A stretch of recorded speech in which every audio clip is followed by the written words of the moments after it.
नमस्कार दोस्तों, स्वागत है आप सबका हमारे चैनल ऑनलाइन स्टडी में। दोस्तों, आज मैं इस वीडियो में आप लोगों को बिहार पुलिस सब ऑर्डिनेट सर्विस कमीशन का जो नया एग्ज़ाम आया है, बिहार दरोगा की नई जो वैकेंसी आई है, उसका नोटिफिकेशन के बारे में पूरी डिटेल जानकारी दूंगा। ठीक है, तो ज़्यादा देर नहीं करते हुए चलते हैं इसके बारे में, नोटिफिकेशन को पढ़ते हैं और पूरी डिटेल्स जानते हैं इसके बारे में। दोस्तों, जो ऑनलाइन इसकी आवेदन की जो तिथि आई है वो 16/8/2020 से शुरू होगी, संडे से शुरू हो जाएगी। और कि लास्ट डेट है इसका दोस्तों 24/9/2020 गुरुवार को। अगले महीने की लास्ट डेट तक 24 तारीख तक फॉर्म भराया जाएगा। 16 तारीख संडे से यह फॉर्म शुरू होने वाला है। 15 तारीख को स्वतंत्रता दिवस है शनिवार को, इसलिए 16 तारीख से यह फॉर्म बिल्कुल शुरू हो जाएगा रात 12 बजे से। दोस्तों, विज्ञापन संख्या है इसका 3/2020 और 02/2020 के बारे में भी आप वीडियो देख सकते हैं।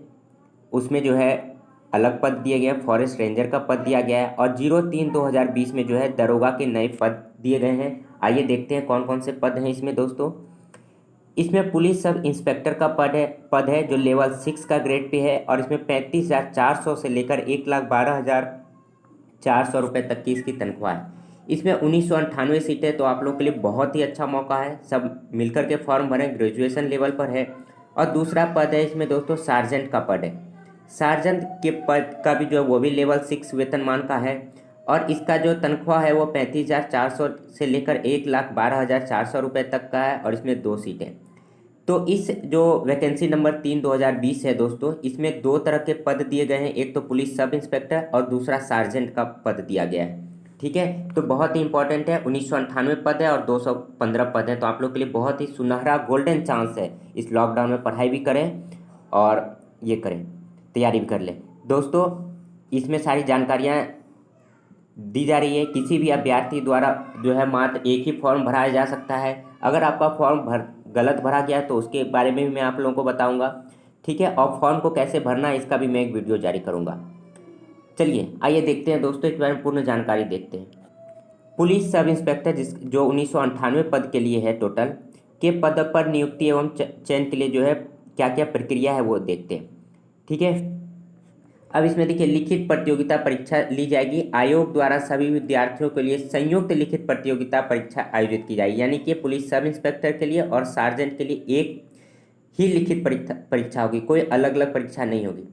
लिखित परीक्षा 2 चरणों में होगा दोस्तों। एक प्रारंभिक होगा, एक मुख्य परीक्षा होगी, यानी कि एक पीटी होगा और एक मेंस होगा। लिखित परीक्षा के सभी पत्र जो है बहुविकल्पीय प्रश्नों पर आधारित होंगे, यानी कि एक क्वेश्चन 4 ऑप्शन। ठीक है, यही पैटर्न रहेगा। 2 एग्जाम होगा, एक पीटी और दूसरा मेंस होगा। प्रारंभिक परीक्षा में जो है 200 अंक का एक पत्र होगा, यानी कि एक सिटिंग एग्जाम होगा। 200 मार्क्स का रहेगा, जिसमें 100 प्रश्न रहेंगे, यानी कि एक प्रश्न के लिए 2 मार्क्स रहेगा। 100 प्रश्न और प्रत्येक 2 अंक का। ठीक है दोस्तों, आप ध्यान दें। और 2 घंटे का होगा। उक्त पत्र में सामान्य ज्ञान एवं समसामयिक मुद्दों से संबंधित प्रश्न पूछे जाएंगे। सिर्फ सामान्य ज्ञान, जनरल साइंस और जो है जनरल नॉलेज और समसामयिक मुद्दों यानी कि करंट के क्वेश्चन पूछे जाएंगे। करंट की तैयारी भी मैं आपको इसी चैनल पर करवाता रहूँगा दोस्तों, तो आप उस पर ध्यान दें। और सामान्य ज्ञान की भी क्वेश्चन आप लोग को मिलते रहेंगे। इसमें 30% से कम प्राप्त करने वाले अभ्यर्थी मुख्य परीक्षा के लिए असफल घोषित किए जाएंगे। देखिए, आपका जितना भी सिलेक्शन हो वो अलग वाली बात है, लेकिन कम से कम आपको 30% नंबर लाने ही होंगे, यानी कि 60 नंबर जो है लाने ही लाने हैं किसी भी स्थिति में। ठीक है, प्रारंभिक परीक्षा में प्राप्त अंकों के आधार पर रिक्तियों के 20 गुना, यानी कि 1998 गुने 20 और 215 गुने 20। ठीक है, तो इतनी ही जो है सिर्फ 20 गुना सीट ही जो है विद्यार्थियों का चयन किया जाएगा मुख्य परीक्षा के लिए। मुख्य परीक्षा के बारे में जानते हैं। आप लोग को पता चल गया है कि पीटी में सिर्फ एक पेपर होगा, 100 क्वेश्चन का, 200 मार्क्स का रहेंगे। ठीक है, और 2 घंटे का एग्जाम होगा, एक सिटिंग होगा। लेकिन मुख्य परीक्षा में 2 पत्र होंगे, 2 सिटिंग एग्जाम होगा दोस्तों। और प्रथम पत्र जो है 200 अंकों की सामान्य हिंदी का रहेगा, 2 घंटों का होगा, जिसमें 100 प्रश्न होंगे एवं कम से कम 30% अंक प्राप्त करना अनिवार्य होगा। दोस्तों, मैं आपको यहाँ हिंदी की भी तैयारी करवाऊंगा, उसके लिए भी एक बहुत ही हिंदी स्पेशलिस्ट टीचर रहेंगे, वो आपकी तैयारी करा देंगे। ठीक है दोस्तों, तो बिल्कुल हिंदी के लिए जो है 200 अंकों का रहेगा और इसमें 100 प्रश्न होंगे और कम से कम 30% लाना पड़ेगा। जो उससे कम लाएंगे उन्हें अयोग्य घोषित कर दिया जाएगा। सामान्य हिंदी पत्र का प्राप्तांक मेगा निर्धारण में नहीं जोड़ा जाएगा, यानी कि यह सिर्फ जो है क्वालिफाइंग होगा, इसको मेगा सूची में नहीं जोड़ा जाएगा इसके नंबर को। ठीक है। द्वितीय पत्र सामान्य अध्ययन का होगा, जनरल साइंस का होगा, जनरल नॉलेज का होगा, जो सामान्य विज्ञान, नागरिक शास्त्र, भारतीय इतिहास, भारतीय भूगोल, गणित एवं मानसिक योग्यता जांच से संबंधित होगा। द्वितीय पत्र का पूर्णांक जो है ये भी 200 का होगा, जिसमें 100 प्रश्न होंगे एवं परीक्षा की अवधि दो घंटे की होगी। तो पीटी में आपको जो है एक क्वेश्चन पेपर रहेगा 200 मार्क का और 100 क्वेश्चन का। ठीक है दोस्तों। मुख्य परीक्षा में मेंस में रहेगा 2 सिटिंग एग्जाम रहेगा, पहला हिंदी का होगा, दूसरा जो है बाद बाकी सारा general knowledge, general science, history, polity सब कुछ रहेगा। ठीक है दोस्तों। तो यहाँ पर आपको ध्यान देना है, पहला पेपर सिर्फ क्वालिफाइंग है, पास करना है आपको 30%, मेगा निर्धारण में नहीं जोड़ा जाएगा, मेगा सूची में नंबर का ऐड नहीं होगा, सिर्फ सेकेंड सिटिंग के एग्जाम का नंबर ऐड होगा, लेकिन पहले पेपर में क्वालिफाइंग पास होना जरूरी है। एक सबसे इंपॉर्टेंट बात, दोनों चरणों की परीक्षा में प्रत्येक गलत उत्तर के लिए 0.2 अंक काटा जाएगा। कितने अंक काटे जाएंगे? एक प्रश्न गलत हुआ 0.2 नंबर, जबकि अगर एक प्रश्न सही हुआ तो आपको 2 नंबर मिलेंगे। तो बहुत ही कम है, आप पूरा रिस्क उठाएं और आपको हम यह भी बताएंगे कि तुक्का कैसे मारना है। उत्तर पुस्तिका 2 प्रतियों में होगी, जिसमें एक प्रति आयोग के पास सुरक्षित रखी जाएगी। दूसरी प्रति आपको मिलेगी या नहीं मिलेगी इसके बारे में कोई चर्चा नहीं है, लेकिन एक प्रति आयोग के पास सुरक्षित रहेगी। मुख्य लिखित परीक्षा के आधार पर रिक्तियों के 6 गुना अभ्यर्थियों का चयन कोटिवार मेघानुसार शारीरिक दक्षता परीक्षा के लिए किया जाएगा। यानी कि आप फिजिकल टेस्ट के लिए जब आप मेंस को पास करेंगे तो जितने भी हैं विद्यार्थी, जितनी भी सीटें हैं, उसका सिर्फ 6 गुना लिया जाएगा। ठीक है दोस्तों। यानी कि 1998 गुने 6 गुने लिया जाएगा और 215 गुने 6। पहली बार में पीटी पास करने पर 20 गुना और मेंस पास करने पर सिर्फ 6 गुना विद्यार्थियों को चयन किया जाएगा फिजिकल के लिए। मेगा सूची में टाई होने पर दिशा निर्देश, आप सिर्फ ये ध्यान दीजिए, टाई होने पर कहने का अर्थ है दोस्तों कि अगर 2 विद्यार्थियों का समान नंबर आ जाए तो क्या होगा, तो उनका जो है अधिक शैक्षणिक योग्यता वाले अभ्यर्थी जो है मेगा क्रम में ऊपर होंगे। जिनके पास ज़्यादा डिग्री होगी वो ऊपर होंगे, जिनके पास कम डिग्री होगी वो नीचे रहेंगे। बस यही एक रूल है और कोई रूल नहीं है। मैं इसका नोटिफिकेशन जो है एडवर्टीजमेंट का वो भी डाल दूंगा डिस्क्रिप्शन में, आप वहाँ से इसे डाउनलोड कर सकते हैं, पर वीडियो को ध्यान से देखें। अंतिम मेगा सूची के लिए न्यूनतम अर्हतांक क्या होगा? मुख्य परीक्षा के आधार पर तैयार की जाने वाली अंतिम मेगा सूची हेतु अनुसूचित जाति, अनुसूचित जनजाति एवं महिला वर्ग के अभ्यर्थियों के लिए न्यूनतम जो मार्क्स होगा वो 32%, अत्यंत पिछड़ा वर्ग के अभ्यर्थियों के लिए 34% और पिछड़ा वर्ग के अभ्यर्थियों के लिए 36.5% और सामान्य वर्ग के अभ्यर्थियों के लिए 40% लाना अनिवार्य होगा। इससे कम में जो आप मेगा सूची से बिल्कुल बाहर रहेंगे। ठीक है। अभ्यर्थियों की शैक्षणिक योग्यता जो है क्या होनी चाहिए दोस्तों? अभ्यर्थियों का जो है दिनांक 1/8/2020 अथवा इसके पूर्व किसी मान्यता प्राप्त विश्वविद्यालय से स्नातक परीक्षा यानी कि ग्रेजुएट होना चाहिए, या राज्य सरकार द्वारा मान्यता प्राप्त उसके समकक्ष या तो गवर्नमेंट लेवल का कोई भी एग्जाम हो, स्टेट गवर्नमेंट का या सेंट्रल गवर्नमेंट का कोई भी जो है ग्रेजुएशन सर्टिफिकेट होना चाहिए। ठीक है। या फिर आपके पास बैचलर डिग्री हो वो भी चलेगा, किसी भी प्रकार का बैचलर डिग्री होना चाहिए। ठीक है। लेकिन उसका जो है 1/8/2020 से पहले ही आपका पूरा हो जाना चाहिए, अगर उसके बाद का रहेगा तो नहीं चलेगा। ठीक है। अब देखिए उम्र के बारे में देख लें, बहुत इंपॉर्टेंट है दोस्तों। 1 जनवरी 2020 से पहले जो है 20 वर्ष होना चाहिए और 37 वर्ष के बीच में होना चाहिए। यानी कि आपकी अनारक्षित यानी कि सामान्य कोटि के पुरुषों के लिए न्यूनतम जो उम्र सीमा है वो 20 वर्ष है और अधिकतम उम्र 37 वर्ष है। ये कब से लागू हुआ? 1 जनवरी 2020। यानी कि अगर 1 जनवरी 2020 के बाद आपका 37 वर्ष हो जा रहा है 1 जनवरी 2020 को, तो आप इस फॉर्म को नहीं भर सकते। या फिर अगर आपकी उम्र 20 वर्ष से कम है तो भी आप इस फॉर्म को नहीं भर सकते। इन दोनों के बीच में आपकी उम्र होनी चाहिए। पिछड़ा वर्ग एवं अत्यंत पिछड़ा वर्ग के पुरुषों के लिए जो है न्यूनतम उम्र 20 वर्ष है और अधिकतम 40 वर्ष है। पिछड़ा वर्ग और अत्यंत पिछड़ा वर्ग के लिए देखिए 3 साल का छूट दिया गया है दोस्तों। अनारक्षित सामान्य कोटि पिछड़ा वर्ग एवं अत्यंत पिछड़ा वर्ग की महिलाओं के लिए, किसी भी महिलाओं के लिए जो है 3 वर्ष की एक्स्ट्रा छूट दी गई है। समझ गए दोस्तों?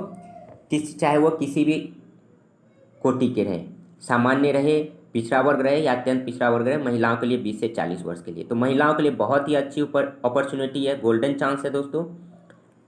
एक चीज़ और दिया गया, अनुसूचित जाति एवं अनुसूचित जनजाति के पुरुषों एवं महिलाओं के लिए जो है न्यूनतम उम्र 20 वर्ष और अधिकतम उम्र 42 वर्ष है। यानी कि SC और ST कैटेगरी में अगर आप आते हैं तो आपको जो है 20 से 42 वर्ष तक के बीच में बढ़ सकते हैं। यानी कि आपको कुल मिलाकर 5 साल का एक्स्ट्रा चांस दिया जा रहा है। ठीक है। आर्थिक रूप से कमजोर वर्ग के पुरुषों एवं महिलाओं की अधिकतम आयु वही होगी जो क्रमशः अनारक्षित वर्ग एवं पुरुषों एवं महिलाओं के लिए निर्धारित है। यानी कि आर्थिक रूप से कमजोर EWS के लिए कुछ नहीं है। आरक्षण देखिए, बिहार पदों एवं सेवाओं की रिक्तियों में आरक्षण जो है बिहार अधिनियम 3/1992 में जो भी संशोधन हुआ है उसी के हिसाब से लागू होगा, कोई भी अलग से नहीं दिया जाएगा। अब देखिए फिजिकल के लिए बहुत ही अत्यंत जानकारी है दोस्तों। आप ऊंचाई मान लें, ऊंचाई नाप लें। अनारक्षित सामान्य वर्ग एवं पिछड़ा वर्ग के पुरुषों के लिए जो है कम से कम 165 सेंटीमीटर ऊंचाई होनी चाहिए, आपकी लंबाई होनी चाहिए। अत्यंत पिछड़ा वर्ग अनुसूचित जाति एवं अनुसूचित जनजाति के पुरुषों के लिए कम से कम जो है 160 सेंटीमीटर होना चाहिए। और किसी भी वर्ग की महिलाओं के लिए जो है 155 सेंटीमीटर और न्यूनतम वजन कम से कम 48 किलो होना चाहिए। यहाँ ध्यान दीजिए दोस्तों, महिलाओं के लिए जो है 155 सेंटीमीटर रखा गया, चाहे वो किसी भी वर्ग के हों, और वजन कम से कम 48 किलोग्राम होना चाहिए। जबकि पुरुषों के लिए वजन में कोई लिमिटेशन नहीं है कि 48 हो या ना हो, लेकिन महिलाओं को कम से कम 48 होना चाहिए। सीना सिर्फ पुरुषों के लिए देखिए दोस्तों, अनारक्षित सामान्य वर्ग एवं पिछड़ा वर्ग एवं अत्यंत पिछड़ा वर्ग के पुरुषों के लिए जो है बिना फुलाए कम से कम 81 सेंटीमीटर होना चाहिए न्यूनतम, और फुलाकर 86 सेंटीमीटर होना चाहिए। और अगर आपका 82 है, बिना फुलाए 82 हो रहा है, तो आपको जो है कम से कम फुलाने के बाद 5 सेंटीमीटर का डिफरेंस होना चाहिए। ये भी बहुत जरूरी है दोस्तों। चाहे आपका कितना भी न्यूनतम हो रहा हो उससे मतलब नहीं है, लेकिन न्यूनतम कम से कम 81 होना चाहिए और 5 सेंटीमीटर फुलाने के बाद होना चाहिए। अनुसूचित जाति एवं अनुसूचित जनजाति SC और ST कैटेगरी के लिए जो है बिना फुलाए कम से कम 79 सेंटीमीटर होना चाहिए और फुलाकर जो है 84 सेंटीमीटर, यानी कि आप 5 सेंटीमीटर का डिफरेंस होना चाहिए कम से कम। ठीक है दोस्तों। शारीरिक दक्षता देखिए, पुरुषों के लिए जो है 1 मील की दौड़ के लिए समय सीमा है 6 मिनट 30 सेकेंड। 1 माइल में कितना होता है दोस्तों? 1609 मीटर होता है, 1609 मीटर। ठीक है, तो आपको ध्यान देना, आपको 6 मिनट 30 सेकेंड में 1609 मीटर की दौड़ पूरी करनी है। महिलाओं के लिए जो है 1 किलोमीटर की दौड़ पूरी करनी है, लेकिन समय सीमा है सिर्फ 6 मिनट। 6 मिनट में 1000 मीटर। बहुत ही आसान है दोस्तों। फिजिकल करने वालों के लिए अगर आपकी प्रैक्टिस अच्छी है तो आप बिल्कुल आराम से कर सकते हैं। ऊंची कूद जो है पुरुषों के लिए कम से कम 4 फीट होनी चाहिए। ऊंची कूद यानी कि ऐसे रस्सी लगी हुई है, आपको जो है ऊंचा कूद करना है। कम से कम ये हाइट जो है 4 फीट होनी चाहिए, कम से कम 4 फीट। ठीक है, और महिलाओं के लिए इसमें छूट दी गई है, सिर्फ 3 फीट होनी चाहिए। लंबी कूद, आप लंबी कूद जानते हैं दोस्तों, यहाँ पर आपको यहाँ से दौड़ के आना है और यहाँ से लंबी कूद करनी है। ठीक है, यहाँ से बिल्कुल ऐसे छड़प करके जाना है, और ये कम से कम पुरुषों के लिए 12 फीट होनी चाहिए और महिलाओं के लिए कम से कम 9 फीट होनी चाहिए।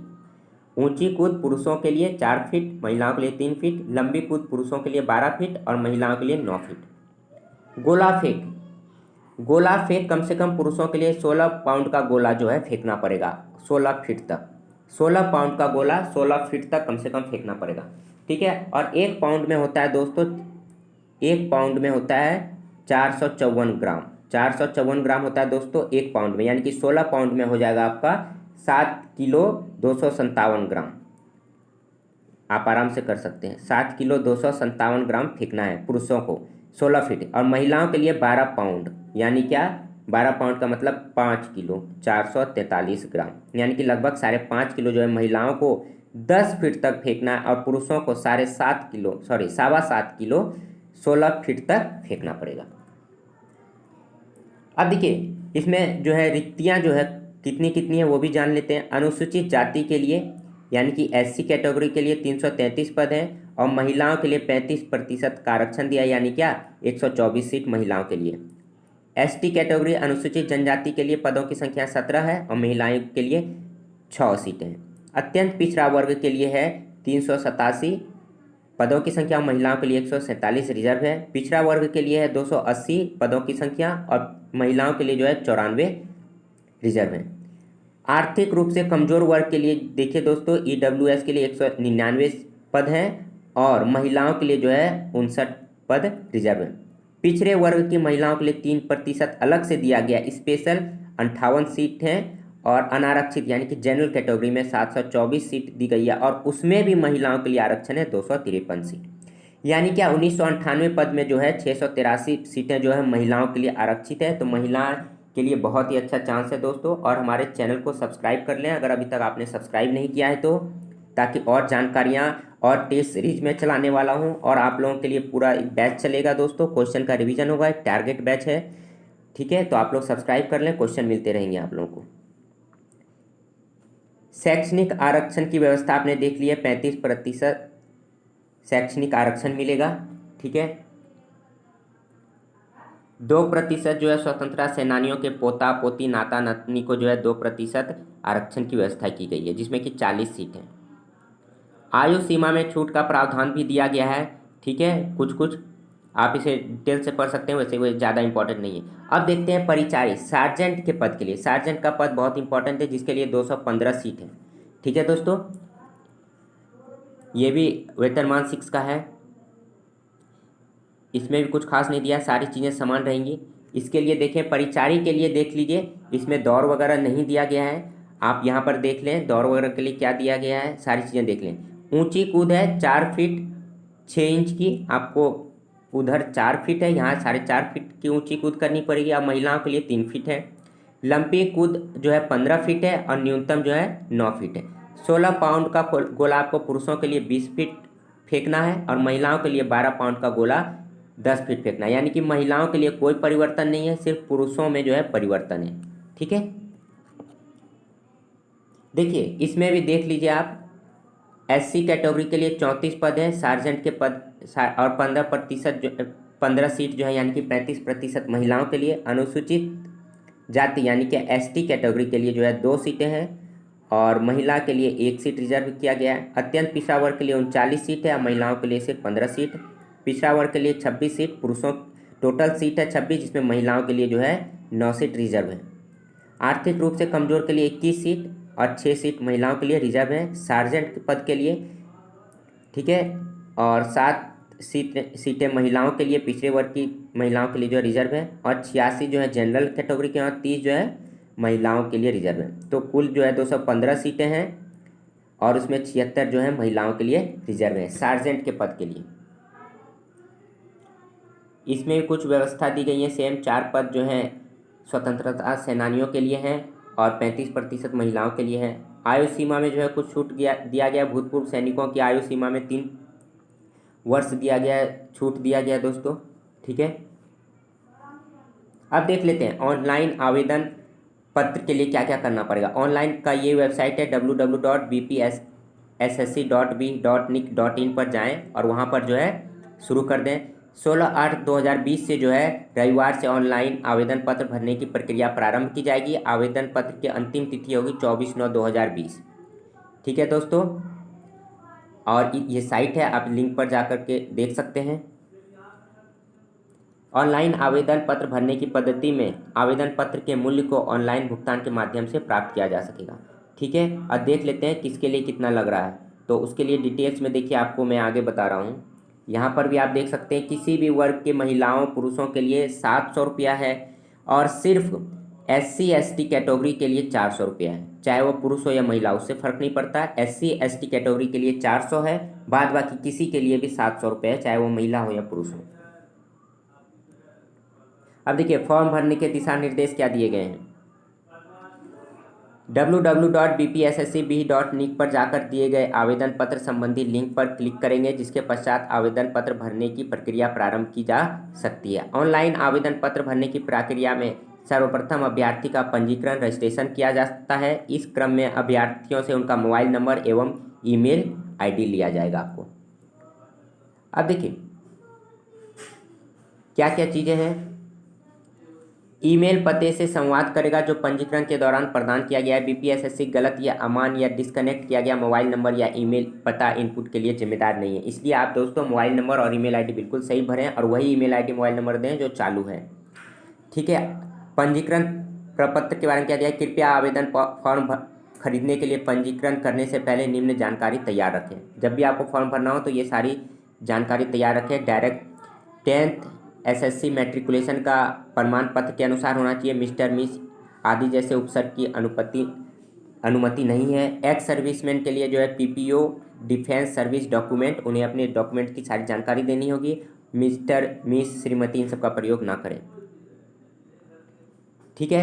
अब बिहार के लोगों के लिए जो बिहार में एम्प्लॉई हैं, सरकारी कर्मचारी हैं, वो भी इसमें दे सकते हैं। 10th SSC मैट्रिकुलेशन का प्रमाण पत्र सरकार द्वारा दिए गए किसी भी आधिकारिक दस्तावेज के अनुसार होना चाहिए।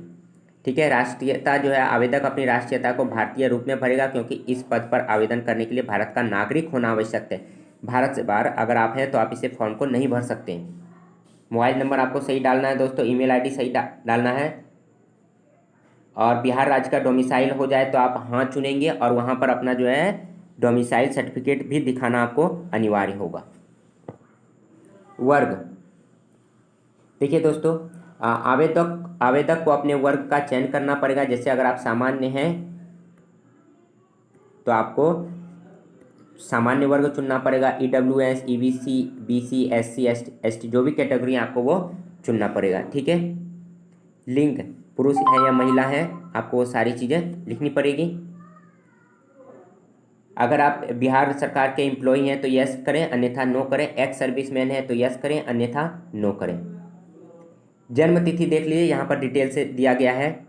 1 जनवरी 2020 के अनुसार जो है पुरुषों के लिए कम से कम 20 वर्ष और 37 वर्ष होना चाहिए। सामान्य कैटेगरी में EWS में भी जो है कम से कम 20 वर्ष होना चाहिए, अधिकतम 37 वर्ष होना चाहिए। BC या EBC यानी कि पिछड़ा वर्ग या अत्यंत पिछड़ा वर्ग जो है उनको भी 20 वर्ष कम से कम होना चाहिए और अधिकतम 40 वर्ष होना चाहिए। जबकि SC ST कैटेगरी को जो है कम से कम 20 वर्ष, अधिकतम 42 वर्ष। और महिलाओं के लिए देखिए दोस्तों, ये सभी में जो है 20 वर्ष से 40 वर्ष तक की छूट दी गई है। और SC ST कैटेगरी की महिलाओं के लिए जो है 20 वर्ष से लेकर 42 वर्ष तक की छूट दी गई है। इसके बाद एक बहुत ही इंपॉर्टेंट पॉइंट है, आप दोस्तों याद कर लें कि अगर आपके पास बिहार का डोमिसाइल नहीं है, अगर आप बिहार राज्य के निवासी नहीं हैं तो आपको जो है सामान्य वर्ग में चुना जाएगा, यानी कि जनरल कैटेगरी में आप होंगे। आप चाहे किसी भी कैटेगरी से हो, उससे कोई मतलब नहीं है। अगर आप बिहार के डोमिसाइल नहीं है तो, बिहार के निवासी नहीं है तो सारी चीज़ें आपके लिए बेकार होंगी। एक्स सर्विसमैन के लिए जो है देखिए यहाँ पर कुछ रूल है। ठीक है। जो एक्स सर्विसमैन है सिर्फ वही ध्यान देंगे, बाद बाकी के लिए नहीं है तो वो नहीं ध्यान दें। एम्प्लॉई हैं, जो सरकारी कर्मचारी हैं वो इस पर ध्यान दें। बिहार सरकार के सरकारी कर्मचारी हैं, ठीक है, उनकी जो है सीमा जो है पुरुषों के लिए जो है 37 वर्ष और उसमें 5 साल की छूट दी गई है। EWS के लिए 37 वर्ष 5 साल की छूट दी गई है, यानी कि सब में जो है 5 वर्षों की छूट दी गई है। और महिलाओं के लिए भी जो है अगर आप बिहार के कर्मचारी हैं तो आपको 5 वर्षों की छूट दी गई है। लेकिन अगर आप बिहार राज्य के निवासी नहीं हैं तो आपको कोई भी छूट नहीं मिलेगी। ठीक है दोस्तों। अब देखिए भुगतान के लिए मैं आपको यहाँ पर सारी जानकारियाँ देता हूँ कि कितना भुगतान करना पड़ेगा। देखिए आप किसी भी कैटेगरी से हैं, सामान्य EWS, EBC और BC हैं तो आपको 700 रुपये लगेगा, चाहे महिला हो या पुरुष हो। सिर्फ SC ST कैटेगरी के लिए जो है 400 रुपये लग रहा है, चाहे वो महिला हो या पुरुष हो। बाद बाकी किसी के लिए भी 700 रुपये। ठीक है दोस्तों। अब यहाँ पर एक है कि अगर आपका पैसा फंस जा रहा है तो आपको 7 वर्किंग डेज में यानी कि 7 कार्य दिवस के अंदर जो है लौटा दिया जाएगा। ठीक है। अब देखिए यहाँ पर सबसे खास बात है, एक बहुत इंपॉर्टेंट है, अगर आपका रजिस्ट्रेशन में किसी भी प्रकार से गलती हो जाती है तो आप क्या करें, उस फॉर्म को कैंसिल कर दें और फिर से नया फॉर्म भर दें। उस फॉर्म को कैंसिल करने के लिए क्या रूल्स हैं ये देखें। यदि आपने गलत विवरण के साथ पंजीकरण और भुगतान कर दिया है तो आप अपने विवरण को एडिट नहीं कर सकते, यानी कि सुधार नहीं कर सकते। इसके लिए जो है सरकार जो है एक रद्दीकरण प्रावधान है। आवेदन पंजीकरण को आप रद्द कर सकते हैं और वह फिर से पंजीकरण कर सकता है, लेकिन आवेदक शुल्क राशि लौटाई नहीं जाएगी। यानी कि जो आपने पेमेंट कर दिया है तो सारा पेमेंट बेकार हो जाएगा, आपको वो वापस नहीं मिलेगा। बस ये ध्यान देना है। आप फॉर्म तो सुधार सकते हैं लेकिन आपको पैसा वापस नहीं मिलेगा। ठीक है। आपको क्या करना पड़ेगा, वो रजिस्ट्रेशन रद्द करना पड़ेगा और फिर से नया रजिस्ट्रेशन करना पड़ेगा। पंजीकरण रद्द करने के लिए क्या दिशा निर्देश है। पंजीकरण रद्द करने के लिए वेबसाइट पर जाएं, apply-bpssc.com पर जाएं और वहां व्यू एप्लीकेशन स्टेटस बटन पर क्लिक करें। अपना आवेदन या पंजीकरण जो भी आपको नंबर दिया गया है या मोबाइल नंबर और जन्म तिथि दर्ज कराएं और सबमिट बटन पर क्लिक करें। सबमिट बटन पर क्लिक करने के बाद जो है आवेदक के विवरण और कैंसल रजिस्ट्रेशन बटन दिखाई देगा। ठीक है, तो आपको जो है कैंसल रजिस्ट्रेशन बटन पर क्लिक करना होगा। क्लिक करने के बाद आपको जो है मोबाइल नंबर पर एक OTP जाएगा और वो OTP डालना है। OTP डालने के बाद आपको जो है फाइनल सबमिट करना पड़ेगा। उसके बाद जो है वो आपका पंजीकरण रजिस्ट्रेशन रद्द हो जाएगा और आप फिर से जो है नया रजिस्ट्रेशन कर सकते हैं। ठीक है दोस्तों, तो और भी कुछ महत्वपूर्ण जानकारियाँ वैसे तो खास नहीं है, बाद बाकी मैंने सारी चीज़ें बता दी हैं। और भी कोई भी डाउट हो तो आप पूछ सकते हैं। फॉर्म भरने के लिए दिशा निर्देश देखिए, आपको जो है डॉक्यूमेंट वगैरह रंगीन फ़ोटो होना चाहिए 3.5 बाय 4.5 सेंटीमीटर में। फोटोग्राफी जो अच्छी गुणवत्ता की होनी चाहिए। फ़ोटो का साइज़ जो है 25 KB में होना चाहिए। आप चाहें तो खुद से भी फॉर्म भर सकते हैं, अभी लॉकडाउन में आपको कहीं जाने की ज़रूरत नहीं पड़ेगी। ठीक है, अपने हस्ताक्षर की एक स्कैन प्रतिलिपि हिंदी और अंग्रेजी दोनों में जो है पेन ड्राइव या कंप्यूटर के हार्ड ड्राइव में रख लें। आपको हिंदी और अंग्रेजी दोनों में सिग्नेचर देना पड़ेगा और दोनों का जो है दोनों हस्ताक्षर काली स्याही में सफ़ेद कागज़ पर होंगे और 25 KB से कम होंगे। ध्यान रखना, आपको ब्लैक पेन से साइन करना है और 25 KB से क्या होना चाहिए, कम होना चाहिए। ठीक है दोस्तों, ये सारी चीज़ें व्यक्तिगत जानकारी, ये सारी चीज़ें आपको भरनी है। जब फॉर्म खुलेगा तो आप लोग को ये जानकारियाँ मैं फिर से एक बार बता दूंगा। तो इसमें तो इतना ही चीज़ें मैंने आपको रद्दीकरण के लिए बता दिया अगर आपका गलत रजिस्ट्रेशन हो जाए। दोस्तों इसके साथ साथ, ठीक है, अगर अभी तक आपने हमारा चैनल नहीं सब्सक्राइब किया है तो इसे सब्सक्राइब कर लें। और मैं आप लोगों को खास बातें भी बता देता हूं कि हमारा टेस्ट सीरीज वगैरह सारा चीज़ शुरू हो जाएगा, तो आप हमारे चैनल से जुड़े रहिए और समय समय पर अपडेट आपको मिलता रहेगा। तो आज के सेशन में इतना ही, मिलते हैं अगले वीडियो में। धन्यवाद।